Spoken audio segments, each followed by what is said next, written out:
다니엘 1장 1절부터 7절까지입니다. 이제 오늘부터 당분간 다니엘서를 묵상하게 됩니다. 그래서 이제 오늘은 다행히 1절부터 7절까지로 끊어서 오늘 한 장 전체를 묵상 본문으로 정했으면 굉장히 바쁠 뻔했는데요. 그래도 조금은 여유가 있습니다. 그래서 이 시간에는 먼저 이 다니엘서의 전체적인 흐름이나 배경이나 뭐 이런 것들을 간단하게 이야기를 하려고 합니다. 이 다니엘서를 우리가 보려면 여러분들이 지도를 보시는 것이 좋아요. 지도를 놓고 보면 다니엘서는 거의 이제 구약의 마지막, 역사적으로 마지막 책이나 마찬가지입니다. 우리가 갖고 있는 구약 성경은 말라기서로 마무리를 해요. 그런데 다니엘서는 말라기보다도 훨씬 후대의 이야기들을 담고 있습니다.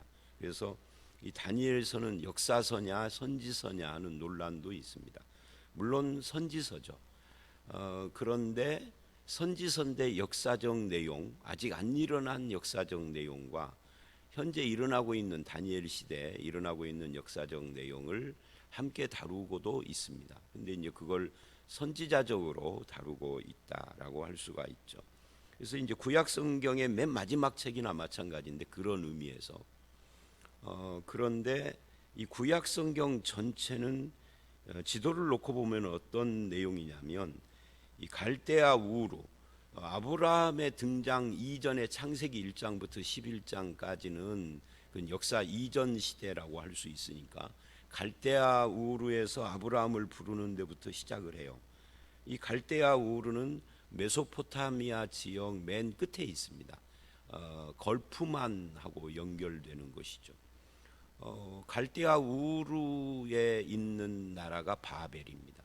그래서 이 바벨이 창세기 10장 11장에 나오는 그 바벨탑이에요. 바벨탑이 있는 그곳에 바벨의 이름이 후대에도 계속 바벨론 제국으로 이어지는 거죠. 그래서 이것이 이제 세계 4대 문명 중에 하나인데 유프라테스 강이라고 그러죠. 유프라테스 강과 티그리스 강, 이 두 강이 흐르는데 특히 유프라테스 강 유역에 자리 잡고 있다라고 할 수 있고, 거기서 갈대아 우르에서 아브라함을 불러서 하란 땅, 요즘의 터키 남동부에 있어요. 그 하란 땅으로 옮겨서 거기서 아브라함의 아버지가 죽은 뒤에 하나님이 다시 가나안 땅으로 아브라함을 불러내십니다. 그래서 가나안 땅으로 갔다가 거기서 이제 애굽으로 내려가는 이야기가 나오죠. 그랬다가 다시 올라와서 롯하고 헤어지고 뭐 그런 아브라함의 인생이 시작이 됩니다. 그러다가 아브라함의 자손들 중에 야곱 시대의 요셉이 애굽으로 팔려가고 그것 때문에 야곱 가족이 전체가 70명이 애굽으로 이주를 하는 것으로 창세기는 마무리가 됩니다. 그리고 거기서부터 이제 출애굽을 하는 때에 아브라함의 자손들은 200에서 300만으로 불어나 있었죠. 그게 출애굽기 민수기 이야기입니다. 그 중간에 레위기나 신명기가 있습니다만은 다 동시대의 이야기죠. 레위기 신명기는 역사 이야기가 아니고 하나님의 율법을 선포하고 언약을 다시 하고 지나온 과거를 회상하고 그런 내용들이에요. 그래서 이제 민수기 출애굽기는 출애굽을 하고 언약을 맺고 민수기는 광야에서 방황하다가 그 요단강 앞에까지 이르는 것으로 마무리가 됩니다. 거기서 모압 평지에서 모압 언약을 하고 이제 요단강을 건너 들어가서 정복하는 것이 여호수아서입니다. 정복을 마무리하고 다 정복한 건 아니지만 분배를 하고 여호수아가 끝납니다. 땅 분배하고 그 안에서의 삶이 사사기, 룻기 그렇게 이어지죠. 왕이 없으므로 소견에 옳은 대로 하던 이 사람들이 왕을 요구하고 인간왕, 사실은 하나님 왕이어야 하는데 그런 것으로 이제 사사기가 마무리가 되고 룻기에는 새로운 왕의 탄생과 관계되는 족보가 나오는 거죠. 그리고 이제 사무엘 상하로 이어져서 사울, 다윗, 그리고 다윗의 후손들의 이야기가 열왕기 상하, 이 열왕기 상하에 솔로몬으로부터 다윗 솔로몬으로 시작을 해서 솔로몬이 죽고 그 아들 때 남북으로 나누어져서 북왕국 이스라엘, 남왕국 유다, 이 두 왕국의 역사인데, 북왕국은 하나님을 알고 믿고 선한 왕이 한 명도 없이 진행되다가 북쪽에 있는 아수르 왕국의 제국의 멸망을 당해요. 그때 이제 북쪽에는 아수르가 있었죠. 남왕국은 그거보다 한 150년 이상 더 가지만 이제 아수르가 멸망하고 바벨론이 들어서면서 남왕국도 멸망을 합니다. 그 남왕국의 멸망 이야기가 오늘 1장 1절로 5절에 나오는 역사 이야기죠. 그렇게 멸망을 해서 그 예루살렘 성과 성전이 파괴되고 바벨론으로 포로로 잡혀갑니다. 근데 이 바벨론은 아브라함이 나왔던 곳이죠. 그러니까 지도를 놓고 보면 구약 성경은 바벨론에서 나왔다 애굽으로 갔다가 다시 가나안으로 왔다가 다시 바벨론으로 갔고, 그리고 다니엘 시대 마지막에 다시 바벨론에서 가나안으로 포로 해방돼서 갑니다. 이제 그것이 에스라, 느헤미야, 그리고 바벨론에서의 이야기가 에스더, 다니엘 이야기죠. 그 중간에 이제 역사 속에 뭐 시편도 있고 잠언도 있고 솔로몬 다윗 시대, 그리고 뭐 전도서도 그렇지만 욥기는 아브라함 시대 이야기고요. 그리고 이제 이사야서부터 선지서들은 포로 전에 있었던 선지자, 포로 후에 있었던 선지자, 포로 중간에 있는 선지자, 이렇게 나뉘어요. 그래서 구약 성경은 지도를 놓고 보면 간단해요.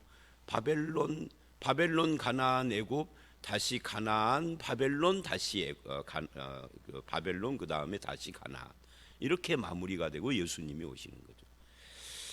그런 중에 다니엘의 활동 시기는 언제냐라고 할 때, 다니엘서 1장 1절, 여호야김이 다스린 지 3년이 돼서 이제 예루살렘 성을 에워싸고, 이때 이전에 여호야김 3년과 느부갓네살, 벨사살, 또 메대 사람 다리오 왕, 이 바사 사람 고레스 왕까지 이어지는 이 시기에 다니엘이 태어났고 바벨론으로 갔고 활동하고 늙어서 죽는 이야기까지는 안 나오지만 거의 죽음 앞에 설 때까지의 역사 이야기, 이게 605년 BC 605년부터 530년 그 사이의 이야기들이죠. 다니엘은 605년쯤에 포로로 잡혀간 거예요. 그러니까 유다가 포로로 잡혀가는 것은 한 번 잡혀간 것이 아니라 3차에 걸쳐서 잡혀갑니다. 마지막 포로로 잡혀간 것은 완전 멸망인데, 다니엘은 마지막 포로로 잡혀가기 이전에 포로로 먼저 잡혀간 사람이죠. 다니엘서는 그런 의미에서 역사하고 관계가 있는데, 이스라엘의 역사가 아니라, 물론 이스라엘의 역사도 담고 있지만 이 세상 역사하고 관계가 됩니다. 중동 지방에 일어나지 않은 앞으로 있을 역사를 담았어요. 그래서 다니엘서 2장 3과 7장 같은 꿈을 통한 예언으로도 나타나고, 8, 9, 11장 같은 데도 미래의 역사에 나타날 인물들과 그들이 할 일들에 대해서 간략간략하게 쭉 이야기를 하고 있죠. 그래서 다니엘의 시대는 바벨론, 페르시아, 헬라, 그 다음에 로마로 이어지는, 그리고 마지막에 세상 종말의 때까지를 쭉 예언을 통해서 다룹니다. 그래서 이제 이 페르시아와 헬라 그리고 로마로 이어지는 이 부분이 이제 이 다니엘서에서 굉장히 중요한데, 이게 신약과 구약의 중간 시대라고 합니다. 이 중간 시대를, 그 문화와 뭐 역사를 아는 것이 신약 성경을 이해하는 데 굉장히 도움을 주어요. 뭐 여기서 그걸 다 말할 수는 없고, 이제 여러분이 혹시 기회가 된다면 그런 책을 한 권 정도 읽어보시면 좋겠죠. 그리고 이제 그 다니엘서와 함께 이사야, 에레미야, 에스겔, 이 넷과 다니엘을 합해서 대선지서, 이렇게 이야기를 합니다. 대선지서라는 것은 큰 선지자라는 뜻은 아니고 분량이 좀 많죠. 다른 소선지서들보다. 근데 다니엘은 12장밖에 안 돼요. 호세아하고 비슷해요. 그런데 다니엘을 대선지서로 분류를 했어요. 그건 이제 후대 사람들이 분류를 하는 거니까. 다니엘서를 묵시문학이라고 그렇게 말을 합니다. 2장 4절 하반절서부터 7장 28절은 아람어로 쓰여져 있어요. 그리고 다니엘서 2장과 7장은 이 네 개 나라, 세상 나라죠를 언급하면서 하나님 나라가 세워질 것을 예언을 해요. 지난번에 제가 그 CBS에 가서 10월달 10월달인가요? 10월달 CBS 2단 대담 녹화를 했는데 주제가 10개 석국 돌나라예요. 그 왜 10개 석국 돌석자 국 나라국의 돌나라입니다. 10개는 10계명을 말하는 거고요. 근데 왜 석국이라고 그래 돌나라라고 그러느냐 하면은 바로 다니엘서 2장에 나오는 뜨인 돌이 그 철과 흙으로 된 우상이 발을 쳐서 없어지고 뜨인 돌이 태산을 이루었다. 이걸 가지고 자기들이 바로 그 뜨인 돌의 나라 돌나라든. 근데 다니엘서를 해석하는 학자들은 그 뜨인 돌을 하나님 나라라고 그래요.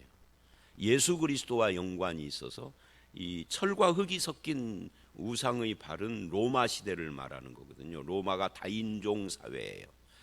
근데 그때 하나님 나라가 나타나서 세상 나라는 무너지고 하나님 나라, 예수 그리스도의 나라가 세워지는 것이라 그러는데 박명호는 자기가 그 엘리야 선지자고 자기가 세운 그 이단 단체가 10개 석국이다, 돌나라다 이렇게 이야기를 하죠. 하여튼 그렇고요. 그리고 이제 다니엘서 7장 이후 8장부터 12장은 이제 안티오쿠스 에피파네스라는 사람의 등장과 함께 종말에 대한 예표적 성격을 많이 띠죠. 자, 다니엘서의 구조 분석을 보면 다니엘서는 총 12장인데 둘로 나눠요. 1장부터 6장까지는 역사입니다. 역사. 그래서 이제 1장, 3장, 6장은 다니엘이 믿음을 지키는 이야기가 등장을 하고요. 2장, 4장, 5장은 꿈의 해석자인 다니엘이 등장을 합니다. 그러니까 1장부터 6장은 사이사이에 서로 이렇게 엇박자를 이루고 있죠. 1, 3, 6은 믿음 지키는 이야기, 2, 4, 5는 꿈을 해석하는. 그래서 1장은 뜻을 정한 다니엘, 2장은 느부갓네살의 그 금신상 꿈을 해석하는 그런 내용, 뭐 그런 이야기들이 쭉 갑니다. 3장은 다니엘의 새 친구와 풀무불 이야기 나오고, 그래요. 그 다음에 이제 7장부터 12장은 애연입니다. 그러니까 다니엘서는 역사와 애연 두 가지죠. 1장부터 역사, 6장은 역사, 7장부터 12장은 애연입니다. 근데 이 애연이 주로 미래에 일어날 역사인데 여기에 새 친구들은 안 나와요. 이방 왕들만 나오죠. 그리고 다니엘이 꿈의 해석자로, 그리고 환상을 보는 자로 나와요. 근데 거기에 뭐 7, 8, 9장이 각각의 환상들이 나오는데 여기서 언급 않고 그냥 지나가겠습니다.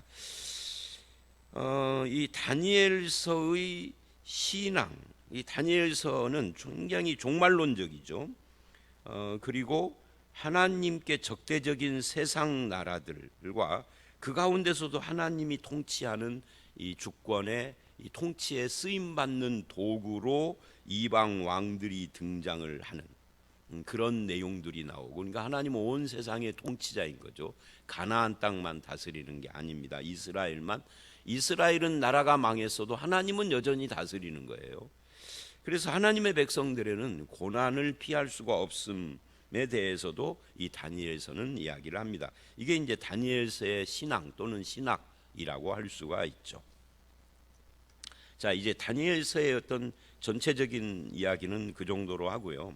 이제 본문을 보시면 1장은 전체가 내일 말씀인 8절에 다니엘이 뜻을 정했다 하는 것이 굉장히 중요한 주제로 등장을 합니다. 근데 오늘은 7절까지니까 먼저 1절로 5절 그리고 6절로 7절 둘로 오늘 본문이 나뉘죠. 1절로 5절은 다니엘서의 배경에 대한 이야기를 하고 있어요. 요야김 3년이라고 1절은 이야기를 합니다. 이것은 606년쯤의 일입니다. 요야김 3년은 BC 606년이에요. 그리고 BC 605년 요야김 4년에 느부갓네살이 왕이 돼요. 그리고 그해 갈그미스 전투라고 하는 역사에도 기록된 유명한 전투에서 애굽의 대승을 거둡니다. 그 갈그미스 전투는 열왕기 하에 그 유명한 믿음의 사람 요아스하고도 관계가 되죠. 이 요아스가 이 애굽과 이 바벨론의 전쟁에 스스로 끼어들어서 참전했다가 죽어요. 근데 그것이 하나님의 뜻이었다라고 하죠. 그런 일들이 있고, 그래서 이제 애굽의 대승을 거두고 팔레스타인, 이 가나안 땅의 패권을 바벨론이 장악을 합니다. 그런 이야기가 이제 이 요야김 3년하고 연관이 돼요. 그것이 이제 역대하 36장의 요시야 왕하고도 연관이 되고요. 요시야 왕이 그렇게 죽은 뒤에 요시야 왕의 아들들이 유다를 통치하기 시작을 하는데, 요아하스라고 하는 아들이 첫 번째 등장을 해요. 근데 애굽에 의해서 폐위가 됩니다. 애굽에 반하는 그런 정치를 했던 거죠. 그리고 그 다음에 요야김이라고 하는 사람이 왕이 됩니다. 엘리야김이라고도 합니다. 이것은 느부갓네살 왕이 폐위를 시키고 포로로 잡아갑니다. 성전 기구들도 탈취를 합니다. 그때 가지고 간 그 성전 기구들이 바로 이제 이 다니엘서에 나오죠. 다니엘서 5장을 보면 벨사살 왕이 이스라엘에서 가지고 온 성전 기구로 술 마시다가 손가락이 나와서 글을 쓰는 장면이, 그때 이제 이 요야김 시대에 느부갓네살이 가져간 성전 기구예요. 그리고 세 번째가 요야긴이 나옵니다. 이게 이제 헷갈려요. 열왕기 하나 역대하를 보면 요아하스, 요야김, 요야긴, 이게 외국 사람들이 우리나라 사람 이름 들으면 헷갈릴 것처럼 그렇게 헷갈립니다. 여기도 느부갓네살에게 잡혀가죠. 그리고 마지막에 시드기야라는 사람이 왕이 됩니다. 이 사람은 느부갓네살에게 충성을 맹세했다가 나중에 배반을 하고, 이 시대에 예루살렘의 성전과 성벽이 헐리고 이스라엘이 마지막 포로로 잡혀갑니다. 그래서 세 번에 의한 포로가 발생을 해요. 자, 이 모든 일을 2절을 보시면 주께서 하셨다라고 표현을 해요. 오늘 매일 성경의 제목이 주께서 넘기셨다 이렇게 된, 바로 이게 2절에 의한 제목입니다. 주께서 유다 왕 요야김과 하나님의 전 그릇 얼마를 그의 손에 넘기심에, 이 그의 손은 느부갓네살을 말하는 거예요. 그게 이제 요야김 시대의 이야기인 거죠. 넘기심에 그가 그것을 가지고 신할 땅 자기 신들의 신전에 가져다가 그 신들의 보물 창고에 두었더라. 그러니까 고대는 전쟁을 신과 신의 전쟁으로 이해를 했기 때문에 우리 신이 너희 신을 이겼다, 우리 신이 대장이다, 너희 신은 형편없다, 뭐 이런 것이죠. 블레셋이 이스라엘을 이기고 법궤를 탈취해 간 것과 비슷한 이야기예요. 근데 여기에 참 재미있는 것이 나오는 것이 뭐냐면 2절에 주께서 넘기셨다라는 것은 이제 핵심이고요. 거기에 그가 그것을 가지고 신할 땅 자기 신들의 신전에 가져갔다. 신할 땅. 구약 성경에 신할 땅이라는 말이 여러 곳에서 나옵니다. 이 신할 땅이 어디냐면, 맨 처음 나오는 곳이 어디냐면 바로 창세기 11장에 그 바벨탑 사건이에요. 그때부터 시작을 해서, 여러분 여호수아 시대에 아이성 전투에서 패배하고 원인을 찾는데 거기에 아간이 무슨 물건을 훔친 이야기 나오잖아요. 그때도 시날산 외투 이야기가 나와요. 구약에 시날 이야기가 참 많이 나오는데 항상 안 좋게 나와요. 그게 바로 시날이라는 것은 우리나라로 말하면 전라북도, 그리고 거기에 이제 갈대아 우루 그러면 전주라는 뜻이에요. 시날은 이제 그 지역 이름이고 갈대아 우루는 이제 도시 이름이고 그러는 거죠. 그러니까 이게 바벨론의 뿌리가 되는 지역이라고 할 수가 있죠. 이제 그렇게 이야기를 하는데 여기서 주께서 넘기셨다. 이스라엘이 멸망하고 성전이 파괴되는 것도 하나님의 주권 안에서 일어난다. 이방인들은 자기들의 신의 승리라고 갖다가 신전에다가 두었지만, 창고에다 두었지만, 하나님께서는 아니야, 너네 신이 이긴 것이 아닌, 너희 신은 없는 신이야. 이스라엘의 범죄에 대한 하나님이 언약의 저주, 하나님께서 시내산 언약을 하고 모압 언약을 할 때 분명히 불순종을 하면은 이스라엘을 이 땅 밖으로 쫓아내고 포로가 되게 할 것이고 이런 이야기를 했거든요. 이걸로 언약의 저주라고 그래요. 언약의 축복만 있는 게 아닙니다. 들어가도 복 받고 이거는 언약의 축복에 해당되는데 그것에 4배 가까운 그런 언약의 저주 이야기도 나와요. 그래서 결국은 이방 신이 존재하거나 그들이 승리한 건 하나님께서 넘겨주신 거예요. 하나님의 주권 이야기를 하죠. 그래서 다니엘서는 아까도 서론에서 말한 것처럼 하나님의 주권을 이야기하는 책이라고 할 수가 있습니다. 주께서 넘기셨다 하는데 이제 넘겨주어서 포로로 잡혀갔어요. 그런데 이제 느부갓네살 왕이 3절에 황관장 아스부나스에게 이렇게 말을 합니다. 이스라엘 자손 중에서 왕족 귀족 몇 사람, 포로로 잡혀간 사람들 중에는 왕족 귀족들이 많아요. 왜 포로로 잡혀가요? 왜냐하면 잡아가는 사람 입장에서는 이 사람들을 잡아서 자기 나라에 두어야 반역도 못 일으키는 것이지만 그 중에 이제 쓸만한 사람들은 우리나라 국력에 도움이 되고자 하는 거죠. 그래서 왕족 귀족 똑똑한 사람들이요. 그 당시는 교육이 일반화되지 않지만 왕족 귀족들은 교육도 많이 받은 그런 사람들이니까 인재들이죠. 이제 그 중에서 4절을 보면 흠이 없고, 이건 이제 신체가 건강해서 장애가 없는 것을 말을 해요. 그 다음에 용모가 아름다우며 모든 지혜를 통찰하며, 이 지혜를 통찰한다라고 하는 것과 지식의 통달과 학문에 익숙한 자라는 말은 지적인 자질이 우수한 사람, 그러니까 신체가 건강하고 지적 자질이 있는 사람이라는 뜻입니다. 그 다음에 왕궁에 설만한 사람, 이 설만한 사람이라는 것은 왕궁에서 일시킬 수 있는 사람, 그러니까 이 일이라는 것이 허드렛 일을 말하는 게 아닙니다.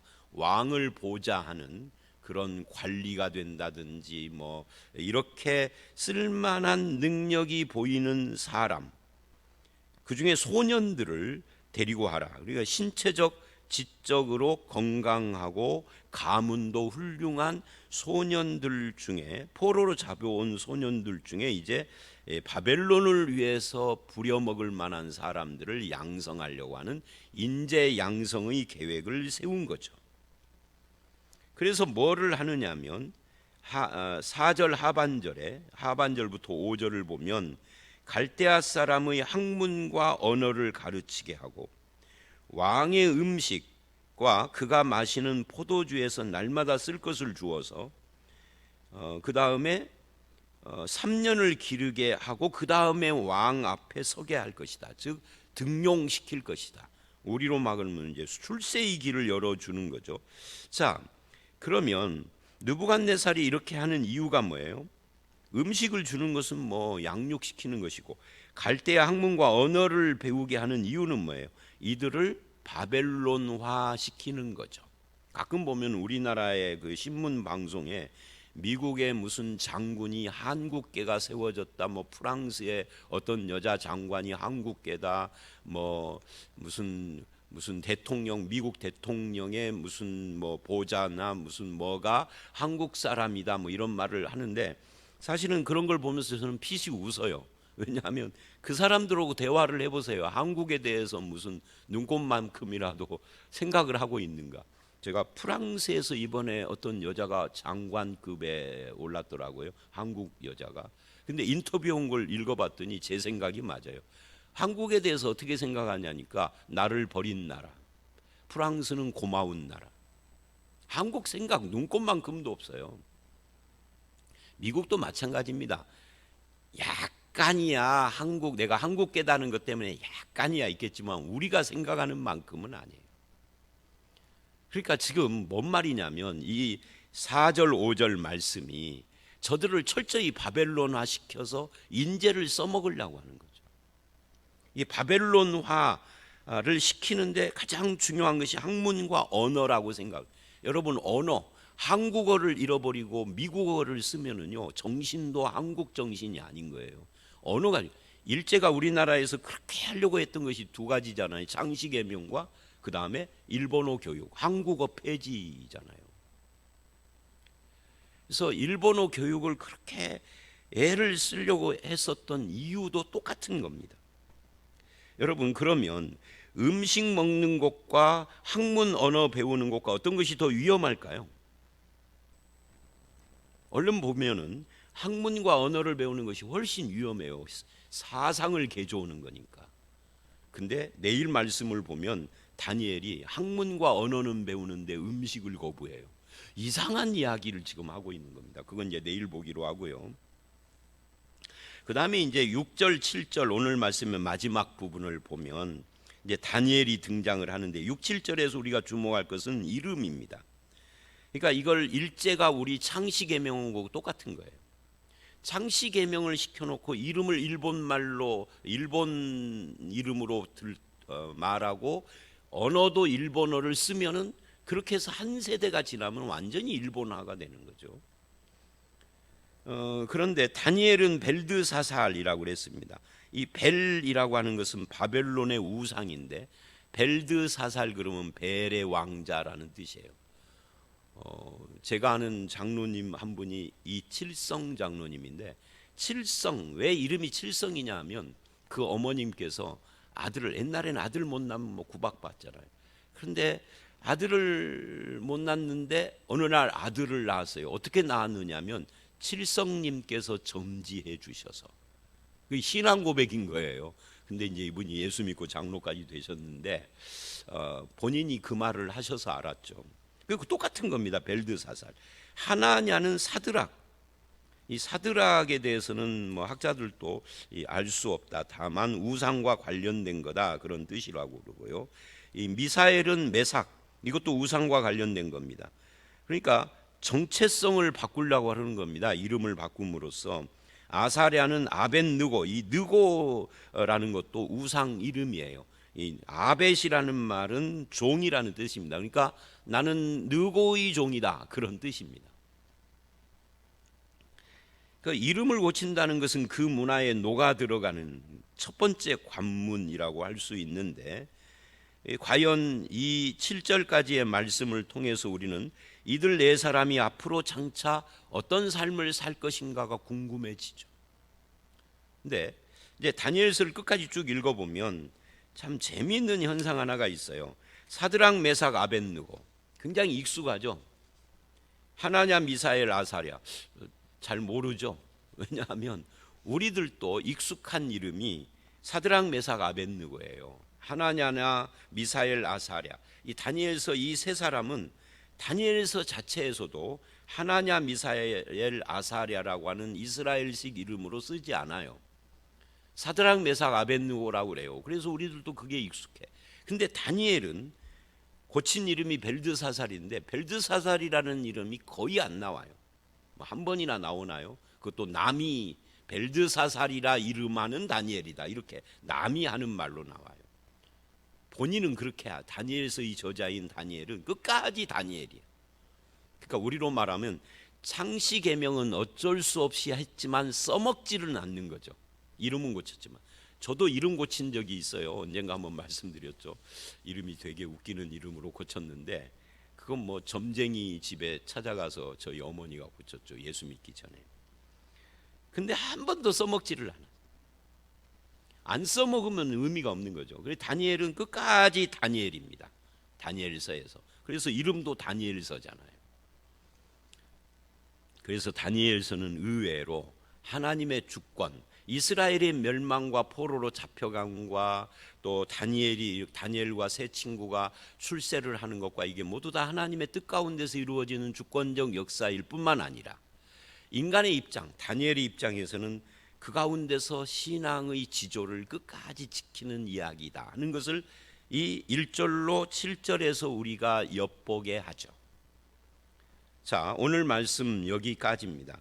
그래서 오늘 이 말씀에서 이 바벨론화의 문제, 그다음에 역사적 배경, 그리고 그 가운데 하나님께서 주께서 넘기셨다라고 하는 주권, 이런 것들이 오늘 본문의 뚜렷한 이야기이고, 그 가운데 이름을 바꿨지만 다니엘은 끝까지 자기 이름, 이 신앙의 이름 다니엘, 엘은 하나님이잖아요.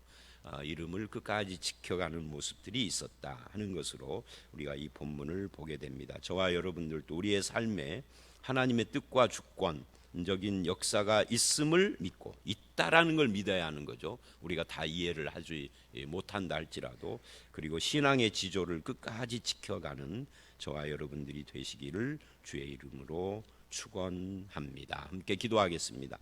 하나님, 오늘부터 이제 다니엘 묵상을 하는데, 다니엘이 살던 시대에는 나라가 멸망하고 세계 정세가 급변하면서 살아가는 것이 어려운, 어쩌면 다니엘은 그 부모 친척들이 다 죽고 또는 포로로 잡혀가는 그런 엄청난 일을 겪었을 텐데, 그런데도 불구하고 하나님의 주권적인 역사를 고백하며 신앙의 지조를 끝까지 지켜가는 그런 기록을 남긴 것을 봅니다. 주님, 우리도 이 세상 살아갈 때 내 삶이 어렵다고 하나님의 통치 주권을 부정하는 자가 되지 않게 하시고, 그 가운데서 하나님의 손길을 보고 느끼며 함께 동행하며 우리가 믿음으로 신앙의 지조를 지켜갈 수 있도록 우리와 함께하여 주시옵소서. 예수님 이름으로 기도드렸사옵나이다. 아멘.